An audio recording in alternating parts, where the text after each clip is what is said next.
Sekali lagi saran saya, ikuti saja MUI, ikuti saja fatwa-fatwa Nahdlatul Ulama, ikuti saran pemerintah.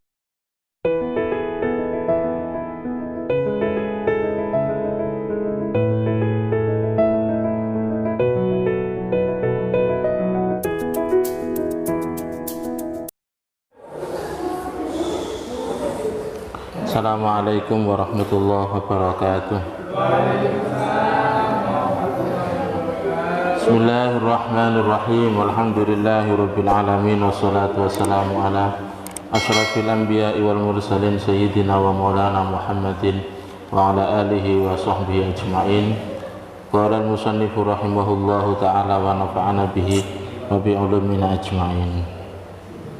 Bismillahirrahmanirrahim.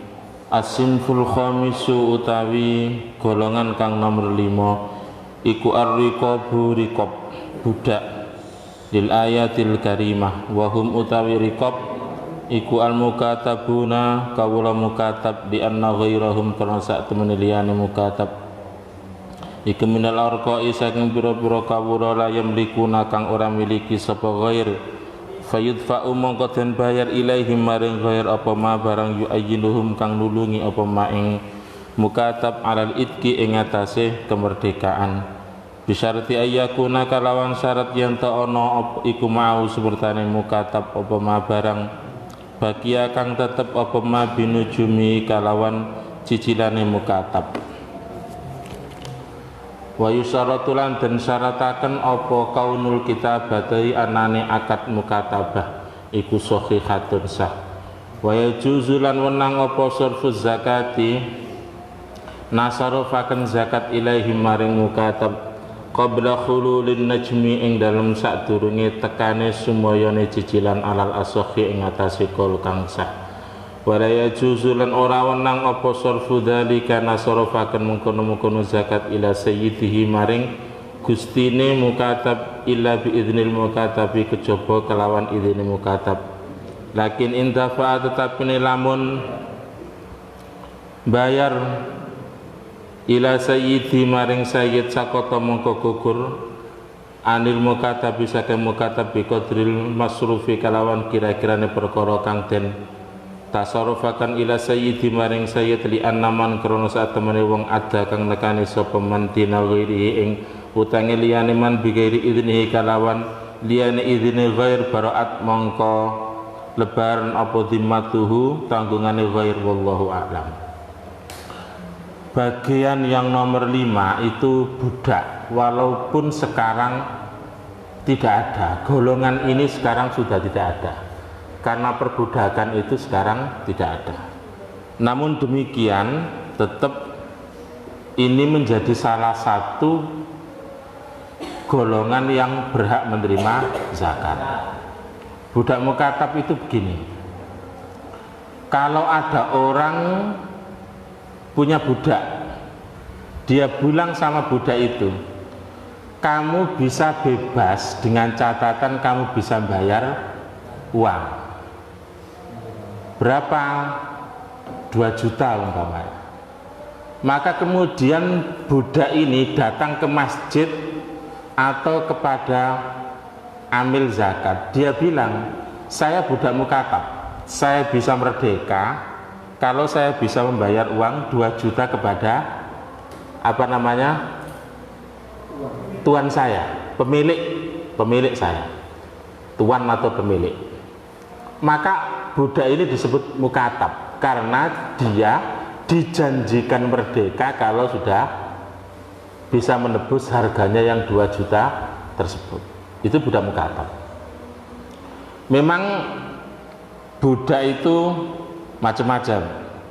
Ada budak itu yang mukatab, ada budak itu yang dijanjikan bisa merdeka kalau sayyidnya atau tuannya itu meninggal. Kalau saya meninggal, kamu bebas. Atau bisa budak itu dimiliki lebih dari 1 orang. Bapaknya ini punya budak, punya 3 anak, maka bisa jadi 1 budak itu dimiliki oleh 3 orang tersebut. Memang macam-macam. Nah, yang dimaksud budak mukatab di sini adalah yang berhak menerima zakat adalah budak yang dijanjikan merdeka, dijanjikan bebas kalau dia bisa membayar sejumlah uang, menebus, walaupun sekarang tidak ada. Dulu ada budak seperti itu, kamu boleh bebas merdeka dengan catatan kamu bisa bayar diri kamu sendiri. Berapa harganya? 2 juta.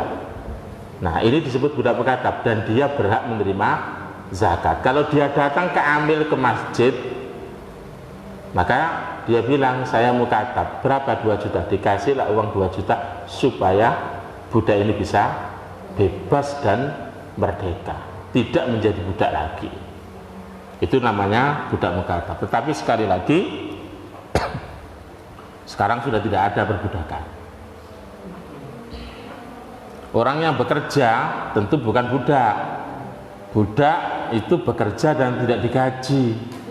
Kalau pekerja ya bekerja dan dia digaji. Buruh itu tidak budak karena dia tidak dimiliki, dia hanya dimanfaatkan pekerjaannya dan digaji sesuai dengan kesepakatan yang telah disepakati bersama antara orang yang membayar gaji dan orang yang digaji. Kalau budak enggak. Asinfus sadisu utawi golongan kang nomor 6 iku al-gharimuna gharim lil ayatil karimah. Wat duyun utawi pira-pira utang iku ala salasati adrubin ing atase pira-pira werna. Gharim orang yang punya hutang. Tetapi tidak semuanya orang yang punya hutang di sini berhak menerima zakat. Ada beberapa kriteria. Walaupun nanti ketika ditarik pada fikih kontemporer ada beberapa penjelasan lain selain yang ada di sini. Al awalu utawi kang kawitan iku ad-dainu utang alladzi kang lazimahu kang dan wajibaken ing gharim limaslahati nafsi maring kebagusane awak dhewe ne gharim. Fayuta mongko den wehi minaz zakati saking zakat maing barang yakdi kang nekani bihi kalawan ma sapa gharim bihi kalawan madainahu ing utangi gharim ingkana lamun ana apa dainuhu utangi gharim iku fi ghairi maksiatin ing dalem liyane maksiat wal israfu lan utawi boros fin nafaqati ing dalem nafaqah iku haramun haram dakarahu nuturhu ing israf sapa ar-rafi'i Imam Rafi'i guna ing dalam kene bab wataba'ahu ra ngenut gurenihu ing Rafi'i sapa An-Nawawi waqala ngendika sapa Imam Rafi'i lan Imam Nawawi fi babil khujri innahu sa'tamani israf iku mubahun mubah. Yang keenam adalah gharim. Orang yang berhak menerima zakat itu adalah orang yang punya hutang. Hutang di sini itu yang penting tidak digunakan dalam kemaksiatan. Kalau hutangnya itu digunakan untuk kemaksiatan, tentu nggak boleh. Kenapa hutang kamu banyak? Karena judi, Pak. Tentu nggak bisa.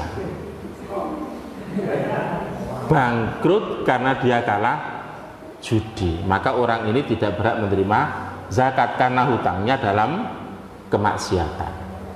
Tapi kalau hutangnya itu karena sesuatu yang untuk dirinya sendiri dimakan, ya untuk kebutuhannya, itu dia boleh menerima zakat. Bahkan orang yang usaha dan bangkrut itu juga boleh menerima zakat. Dulu dia kaya, setelah kaya karena ada satu persoalan, orang ini kemudian bangkrut dan punya banyak hutang, maka orang ini berhak menerima zakat, boleh menerima zakat. Itu kan sakjane ya Pak Umbian Soge dulu dia kaya, tapi karena ada satu persoalan dia bangkrut, hutangnya banyak, terlilit hutang, gak bisa nyaur, maka orang ini boleh menerima zakat.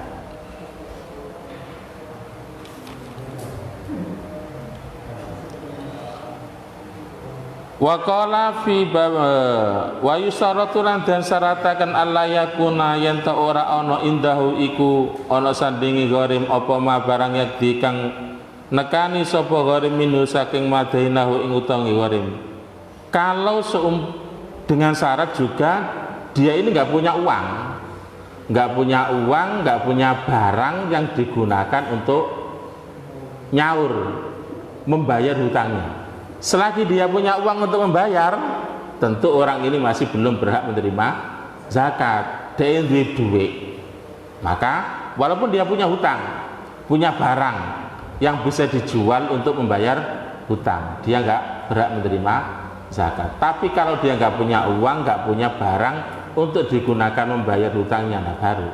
Maka syaratnya Allah yakuna indahu ma yakdi bihi min hutainuhu. Falau wajada mongko lamun nemu sapa gharim mai barang yang dikang nekani sapa gharim minhu saking ma binakdin saking duit au aradin utawa au irdin utawa bondo utawa harta liyane fala yukta mongko ora den wayu sapa gharim alal adhar ing atase kaul kang luwih jelas liqadrihi krana kuwasane gharim alal wafai ing atase nuhoni hutang. Kalau dia punya uang, punya harta, punya mobil, punya sepeda umpamanya, yang itu bukan menjadi kebutuhan pokok tentunya, maka orang ini nggak berhak menerima zakat. Karena andaikan ia dijual, mobil itu dijual, duit tanah sing iso didol maneh untuk membayar zakat, ya tentu harus dijual daripada dia menerima zakat. Bahasanya kok enak, tanah gak didol sik wujud utangnya akeh terus dia membayar hutangnya dari zakat, nggak bisa. Berarti dia masih punya harta yang bisa dijual untuk membayar hutangnya. Walau wajada mongko lamun nemu sapa gharim maing barang yang dikang nekani sapa gharim ba'da daini ing separone utang utia mongko den wae sapa gharim al baqiyata ing separone. Tapi kalau seumpamanya orang itu punya barang tetapi tidak bisa menutup keseluruhan hutangnya, saking akeh utang, maka dia berhak menerima zakat hanya sebagian saja untuk menutupi hutangnya, hanya sebagian saja untuk menutupi hutangnya, tidak kesemuanya. Karena ketika dia punya harta dijual bisa menutupi sebagian utang 100 juta, punya tanah dibayarkan itu dijual harganya 70 juta, maka dia hanya berhak menerima yang 30 juta saja untuk menutupi hutangnya. Walau kana lamun ana sapa gharim iku yaqdiru kuwasa sapa gharim alal iktisabi ing atase amrih nyambut gawe fal asakhu mongko utawi kala kang luwih sa'anau satemene gharim iku yuta den wae sapa gharim li'annahu kana satemene gharim iku la yuqaddiru ora kuwasa sapa gharim alal wafa ing atase nuhoni illa ba'da zaman kejaba ing dalem sawise bangsa wa fihi lan iku ing dalem li'annahu dararun utawi kemaratan lahu kedhe gharim wa disahibideni lan kedhe wong kang anduweni utangan mau. Andaikan orang itu bisa nyambut gawe sekalipun, bisa bekerja, dan hasil pekerjaannya itu nanti bisa menutupi hutangnya sekalipun, orang ini tetap berhak menerima zakat. Sebab apa? Kalau dia bekerja ini membutuhkan waktu untuk bisa menutupi hutang. Iso wong iki iso nyambut gawe, si iso usaha, utangnya akeh, maka orang ini tetap boleh menerima zakat. Karena andaikan dia mengumpulkan kekayaannya atau gajinya membutuhkan waktu, dan itu tentu saja doror itu ya tentu merugikan bagi orang yang punya duit yang menghutangi, dan juga bagi orang yang punya hutang. Sing duit atau yang menghutang itu membutuhkan menunggu waktu lama lagi untuk dibayar hutangnya. Jika menunggu dia bekerja, maka orang ini berhak menerima zakat. Tapi sekali lagi kan jarang dihitung gharim ini, karena rata-rata orang hutang itu nggak mungkin terus bilang utangku akeh pak, aku iki gharim berhak menerima zakat, jarang. Maka rata-rata amil atau panitia itu memberikan kepada fakir, miskin, sabilillah umpamanya, walaupun itu debatable, tetapi gharim nggak ada. Rata-rata gharim itu nggak mau berterus terang. Lapo kondo-kondo hutang nanggone wong. Nah, kira-kira begitu. Padahal orang yang punya hutang itu boleh menerima zakat. Asalkan hutangnya tidak dalam kemaksiatan, tidak israf, nggak boros, macam-macam lah. Ya standar kebutuhannya, apalagi dia kemudian punya usaha terus bangkrut, berhak menerima zakat. Tetapi sekali lagi ini jarang terjadi. Ya karena mungkin banyak orangnya nggak jujur, gitu kan? Banyak orang yang nggak jujur, izin ya ngaku-ngaku utangnya akeh padahal enggak ada. Sementara yang amil ini tentu saja mencurigai teman tamu ikut utangnya, kira-kira begitu. Makanya jarang terjadi. Wahal yustaratu lan ana ta den syarataken ayyakuna yen ta ana apa adainu utang halan iku saknalika fihi iku ing dalem hal khilafun utawi perbedaan. Sokha kamilang sokha sapa ar-rafi'i yana sak temene kelakuan iku la yustaratu ana den syarataken apa khululuhu kencenge den wa sokha halan milang sokha sapa an-Nawawi Imam Nawawi istiratul khululi apa syarate kenceng. Apakah disyaratkan orang yang punya hutang dan berhak menerima zakat itu harus jatuh tempo? Nah, itu namanya hal yustaratu ayyakuna dainu halan. Apakah harus jatuh tempo atau tidak? Saya punya hutang 10 juta. Apakah saya harus nunggu hutang itu jatuh tempo untuk dia berhak menerima zakat atau nggak usah nunggu jatuh tempo? Taruhlah seumpamanya rata-rata orang mengeluarkan zakat itu Ramadan. Kalau zakat fitri atau zakat mal rata-rata bulan Ramadan lah. Apakah saat Ramadan itu jatuh tempo baru orang ini berhak menerima zakat atau nggak usah nunggu jatuh tempo? Pokoknya dia punya hutang, ya dia berhak menerima zakat. Maka kemudian Imam Nawawi mengatakan ya diwajibkan jatuh tempo. Kalau nggak jatuh tempo tidak, karena kalau nggak jatuh tempo bisa jadi orang ini masih bisa berusaha. Suatu saat mungkin orang ini punya rezeki dan bisa membayarnya, sehingga orang ini tidak berhak menerima zakat karena hutangnya masih belum jatuh tempo. Tapi kalau yang Rafi'i tidak harus jatuh tempo. Kalau punya hutang ya dia menerima zakat. Kan belum tentu dia kemudian mendapatkan rezeki untuk bisa membayar hutang. Itu. Ya ini perbedaan. Tetapi secara umum kalau ada Imam Rafi'i dan Imam Nawawi itu dipilih Imam Nawawi dulu. Ya, dipilih Imam Nawawi dulu. Tetapi boleh juga menggunakan kaul Imam Rafi'i. Wis gak usah ngenteni jatuh tempo. Pokoknya kalau punya hutang ya sudahlah dikasih itu. Dia akan goreng. Walaupun untuk kebutuhan dirinya sendiri kan bukan ke dalam kemaksiatan. Atau tadi yang saya contohkan orang yang bangkrut bisa jadi dia berhak menerima zakat. Ini goreng. Ini yang pertama adzarbusani utawi kelompok bagian kang nomor pindho iku adainu utang alladzi kang lazimau kang den wajibaken ing gharim li islahi dzatal baini krana bagusi wong kang duweni urusan yakni ngersakaken sapa ke musannaf tabayunun apa persulayaan sapa taifatani kelompok loro au saksoni utawa wong loro au khofa utawa wedi sapa gharim mindalika saking mengkono-mengkono tabayun fastadana mongko amri utang sapa gharim talaban krono nyubrili islahin krono bagusi wa iskanil fitanilan ngenengaken fitnah wadzalika utai mengkono iskanul fitan iku bi antamara kelawan yen ta para padu sapa taifatani kelompok loro fi qatilin ing dalem wong kang den pateni walam yazhar lan ora pertelo sapa alqatilu ora jelas sapa alqatilu wong kang mateni fatahammalu mongko nanggung sapa gharim adiyata ing diyat lidzalika maring mengkono-mengkono diyate qatil Qadha mongko den sauri kudia mongko den sauri apa dainuhu utangi gharib min sahmil gharimina saking bagiane gharib ingkana lamun ana sapa gharib iku fakiran fakir au ghaniyan utawa sugih biaqarin kalawan pekarangan qatan kalawan pasti wa kadzalan kaya mungkon dia bi urudin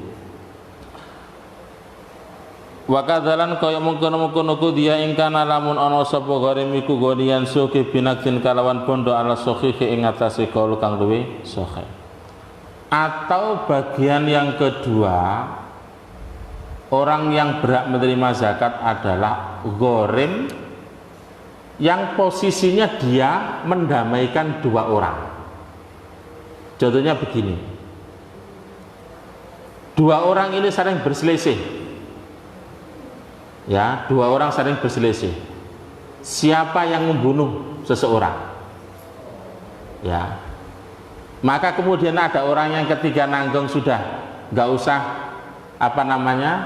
nggak usah bertengkar. Diatnya ini saya tanggung, saya membayar diatnya itu, denda, gitu kan?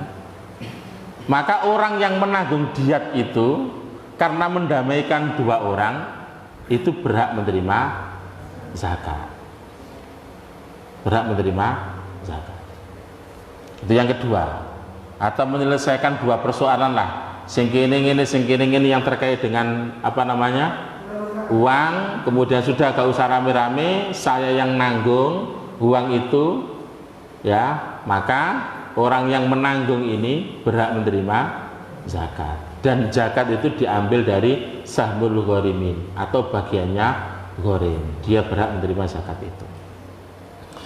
Ad-darbu salisu utawi kelompok bagian kang nomor 3 iku alladzina wong akeh alladainu iku utang alladzi kang lazimau kang den wajibaken ing gharim bidhamanin kalawan sebab nanggung walahulan iku kedhe gharim ahwalun utawi pira-pira tingkah.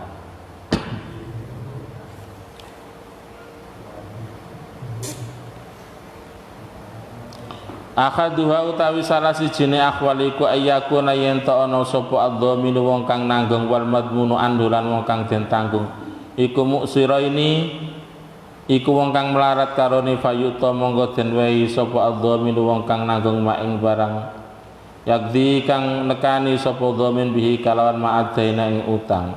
Al halatu saniyatu utawi tingkah kang nomor 2 iku ayakuna yen ta ana sapa dhamin lan madmun iku musirani iku suki karone falayuk ta mongko ora den wae sapa dhamin.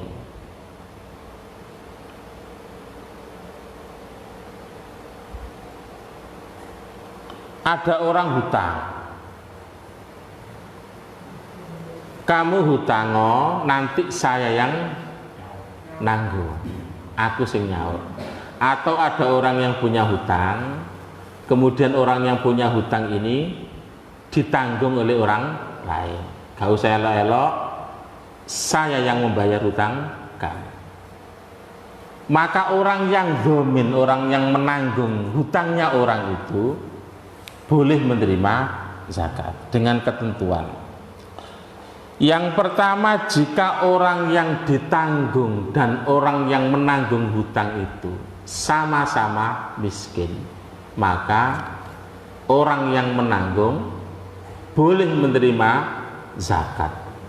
Zakatnya dibayarkan hutang, bukan diambil. Setelah dikasihkan dibayarkan kepada orang yang punya hutang tersebut. Wis iki tak bayar hutang kamu, dia dari zakat.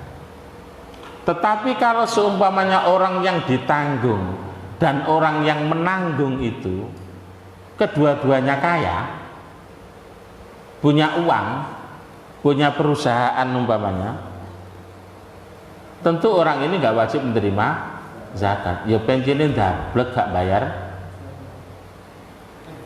hutang. Soge, kedua-duanya kaya, maka dia tidak berhak menerima hutang. Al halatu salisatu utawi tingkah kang nomor 3 iku ayakuna yen to ana sapa al madmunu andu wong kang den tanggung iku musiron sugih wa dhaminulan utawi wong kang nanggung iku muksiron melarat. Fa in dhamina mongko lamun nanggung sapa dhamin bi idnihi kalawan idine madmun lam yukta mongko ora den wehi. Wa in dhamina lamun nanggung sapa dhamin bi ghairi idnihi kalawan tanpa idine madmun utiya mongko den wehi sapa dhamin alal asakhi ing atase kaul kang luwih sali annahu kon sak temene dhamin iku layar jiu ora bali sapa dhamin alih ing atase madmun. Yang ketiga itu orang yang menanggung al-halatu saniyah, orang yang ditanggung itu kaya, tetapi justru yang menanggung itu orang yang nggak punya. Daripada kon nagih wong iku terus gak dikekeki rame, wis utange wong iku tak tanggungi. Padahal orang yang punya hutang itu kaya, yang nanggung melarat, miskin. Maka ini boleh menerima zakat orang yang menanggung dengan catatan fa in dumina bi idnihi lam yuta. Kalau umpamanya orang yang menanggung itu atas izin orang yang ditanggung, padahal yang ditanggung kaya, maka dia nggak berhak menerima zakat. Karena apa? Yang ditanggung ini tahu. Tetapi kalau yang ditanggung ini nggak tahu bahwa saya atau orang yang menanggung itu tadi, maka boleh menerima zakat. Paham ya? Kenapa demikian? Kalau atas izinnya kan kenaan wong iki. Wong sugih gak bayar, kenaan. Tapi kalau dia nggak tahu, maka orang yang menanggung hutang itu boleh menerima zakat, sebab orang yang menanggung itu orang yang miskin, orang yang nggak punya, orang yang fakir, nggak bisa nyauri itu hutangnya, padahal dia yang menanggung, maka dia berhak menerima zakat untuk dibayarkan, untuk dibayarkan. Al-halatur rabi'atu utawi tingkah kang nomor 4 iku ayakuna yen ta ana sapa al-madmunu anhu wong kang den tanggung iku muksiron wong kang melarat fayuta mongko den wehi sapa al-madmunu anhu wong kang den tanggung wala yu'ta lan ora den wehi sapa adh-dhaminu wong kang nanggung alal asokhi ing atase kaul kang luwih sah. Tetapi sebaliknya yang nomor 4, kalau yang ditanggung itu orang yang miskin, ya, yang menanggung orang yang kaya, maka yang dikasih zakat adalah yang ditanggung tersebut, yang ditanggung hutangnya, bukan orang yang menanggung, karena orang yang menanggung masih punya uang, kaya, maka yang ditanggunglah yang berhak menerima zakat. Wa alam lan warwasira annahu satemene kelakuan innama yu'ta pesteni den wae sapa al-gharimu gharim inda baqa idaini ing dalem nalikane tetepi utang fa amma ida addahu anapun ing dalem nalikane nekani wis nekani sapa gharim hu ing den min mali saking bone gharim fala yu'ta mangko ora den wae sapa gharim lianau krosa temene gharim iku lambiya buka ora tetep sapa gharim ghariman iku gharim wa kadzaran kaya mungkono fala yu'ta lau badal lamun paring sapa gharim malau ing bonone gharim tidaan falam yu'ta mangko ora ten wae sapa gharim lianau krosa temene gharim iku laisa ora ana sapa gharim iku bi gharimin wallahu a'lam. Dan gharim itu boleh berhak menerima zakat selama punya hutang. Ini utangnya wis disaur sudah dibayar, maka tentu saja orang ini nggak berhak menerima zakat karena bukan disebut dengan gharim lagi, karena sudah dibayarkan hutangnya, wis lunas. Kalau dia belum lunas, maka baru berhak menerima zakat. Tapi kalau sudah lunas, yang nggak berhak menerima zakat. Far'un wallahu a'lam bishawab.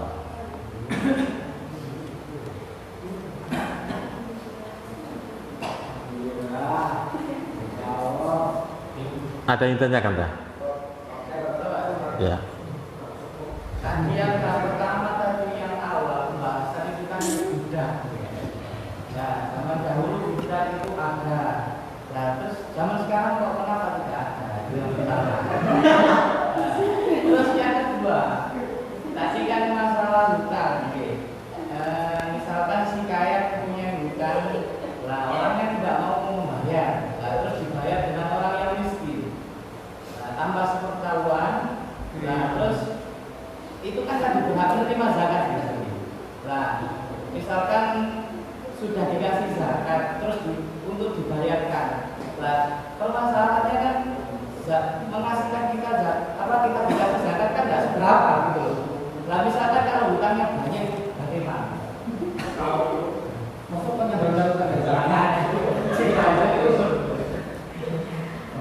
Pertama, Buddha. Kenapa sekarang nggak ada Buddha? Buddha itu sedikit demi sedikit oleh Islam dibebaskan, gitu kan? Maka membebaskan Buddha itu bagian dari syariat Islam. Itku rokobatin mukminatin, memerdekakan budak yang mukmin dan lain sebagainya. Sekarang kok nggak ada zakat, nggak ada Buddha. Begini, dulu perang, orang-orang Arab itu perang, maka kemudian yang kalah ini dia menjadi tawanan, ya, tawanan karena dulu suku-suku itu berperang. Suku A dan suku B berperang, kalah, kemudian menjadi budak. Yes, ada budak. Nah, budak itu dimiliki oleh yang maka orang-orang yang dibawa itu, harta-harta rampasan termasuk orangnya itu dibagikan kepada orang yang berperang tersebut. Maka ini menjadi budaknya. Sekarang tidak ada. Perangnya sudah tidak seperti dulu lagi, gitu kan? Sekarang ya perang ekonomi, perang macam-macam. Nah, dulu itu ya emang ada perang antara dua kelompok. Nah, yang kalah itu kemudian ya harta rampasan termasuk perempuan-perempuan yang ikut berperang, laki-laki yang ikut berperang setelah menyerah ya dia menjadi tawanan. Itulah budak-budak bagi yang menang. Nah, itu kemudian dibebaskan. Bilal bin Rabah dibebaskan, dibayar sudah, kemudian dia dibebaskan. Nah, setelah dia dibebaskan itu ya sudah bebas, dia bukan tunduk lagi kepada tuannya, Yang selanjutnya bisa jadi orang yang punya uang, punya harta itu nggak mau bayar, bisa jadi. Ada saudaranya, umpama ini kaya, ya punya rumah lagi, kemudian punya tanah, nggak mau bayar hutang. Sementara terus berselisih, terus ada orang yang nanggung saudaranya, ya wis aku sih nanggung. Padahal yang menanggung ini orang yang miskin, nggak punya, kan bisa jadi. Daripada nagih nang rono terus nggak dibayar, ngomongin bulat. Sudah saya nanggung. Nah, ini orang yang ditanggung itu malah yang kaya, yang menanggung yang miskin. Maka yang menanggunglah yang kemudian dia berhak menerima zakat. Terserah kemudian zakat yang diberikan itu berapa oleh amil, itu kan? Ya nggak apa-apa, dibayarkan zakat itu jika dia menerima zakat. Kamu atas nama gharim ya diberikanlah zakat itu. Tentu tidak bisa keseluruhan kalau hutangnya banyak.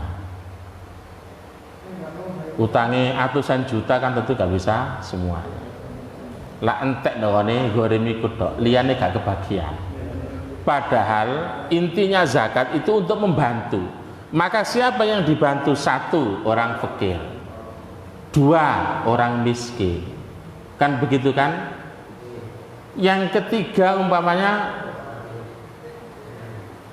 budak mukatab, membantu. Karena kalau dia dikasih zakat dia bisa bebas membantu. Gharim, dia mendapatkan berat untuk membantu tanggungannya dia, supaya dia bebas dari tanggungan hutang itu. Maka hutang itu membantu meringankan beban orang. Kalau fakir miskin membantu kebutuhan hidupnya. Kalau gharim berarti membantu tanggungan hutangnya, supaya dia terbebas dari hutang. Intinya zakat itu untuk membantu. Kalau amil dia berhak menerima zakat, tapi ada batasan-batasannya seperti yang saya sampaikan kemarin.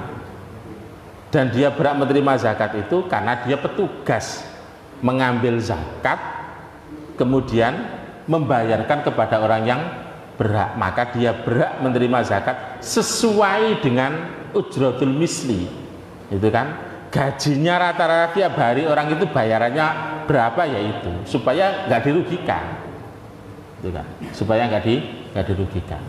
Itu intinya zakat. Maka gharim itu menerima zakat karena dia punya tanggungan hutang, dan zakat ini diberikan supaya orang ini terbebas dari hutang.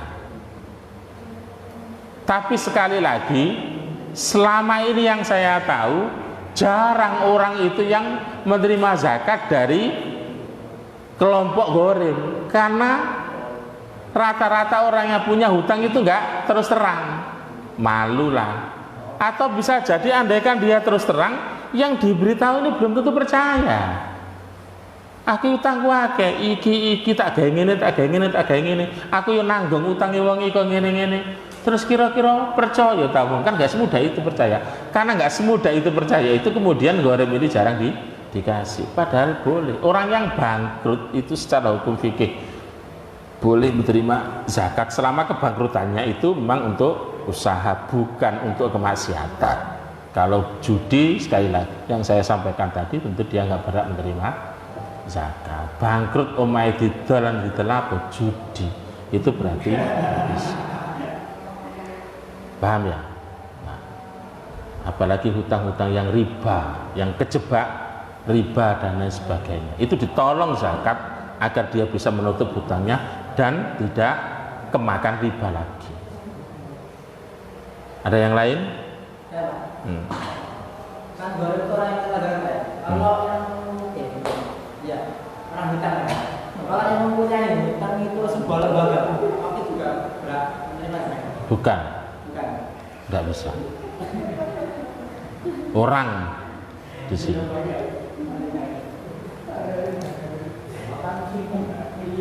Ya, orang yang menerima zakat, bukan lembaganya. Yang lain? Kalau cukup tutupin dulu.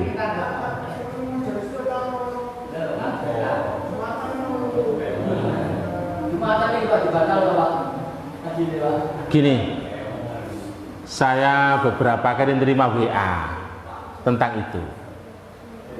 Satu terkait Jumatan yang dibatalkan. Yang kedua terkait dengan qunut nazilah dan lain sebagainya. Qunut nazilah itu boleh dilakukan setiap sholat 5 waktu pada rakaat yang terakhir, i'tidal pada rakaat yang terakhir. Sampai kapan? Ya sampai musibah itu berlalu. Kalau sekarang corona ya berlalu. Itu yang pertama. Yang kedua terkait dengan Jumatan yang diliburkan. Beberapa fatwa MUI itu masjid boleh tidak menyelenggarakan sholat Jumat. Bukan masjid tidak boleh loh ya. Masjid boleh tidak, jangan dibalik kalimatnya, menyelenggarakan sholat Jumat. Tentu ini pertimbangan fikihnya sudah matang, dan itu bisa dilihat di beberapa situs resmi ya, alasan-alasan yang dikemukakan. Maka saran saya, ikuti saja pemerintah, ikuti saja fatwa MUI. Mereka itu sudah mempertimbangkan matang termasuk dasar hukum fikih.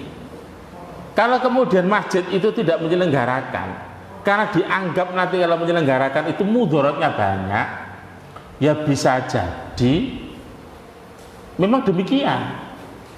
Kalau masjid di tempat saya tentu ya nggak mungkin nggak menyelenggarakan sholat Jumat. Yang sholat ya itu saja orang satu desa.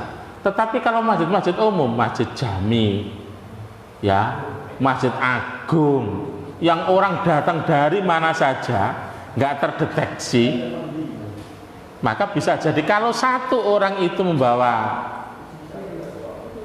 virus, maka yang lain nanti bisa menyebar dan menyebabkan kemudaratan yang lebih besar.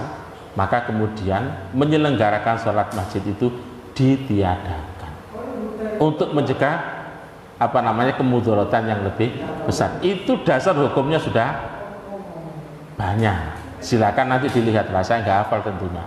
Dilihat. Sebentar. Yang selanjutnya yang perlu saya tekankan, kita ini bukan Jabariyah, bukan Qadariyah. Kita nggak bisa hanya mengandalkan ikhtiar. Kita ini meyakini bahwa penyakit ini dari Allah, ya, atas kehendak Allah. Kita juga tentu ada kepasrahan, paham ya? Tetapi kita tentu juga harus ada ikhtiar. Contohnya ikhtiar itu pakai cuci tangan, kemudian disemprot macam-macam seperti besok yang hari Sabtu itu disemprot macam-macam.